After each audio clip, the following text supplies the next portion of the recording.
மதுரை மாவட்டம் அழகர் கோவிலில் ஆடி பௌர்ணமியை முன்னிட்டு 18ஆம் படி கருப்பண்ணசாமி கோவில் கதவுகள் திறக்கப்பட்டு சிறப்பு பூஜை நடைபெற்றது.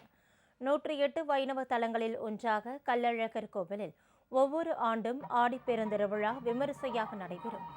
இந்த ஆண்டு திருவிழா கடந்த 1ஆம் தேதி கொடியேற்றத்துடன் துவங்கியது.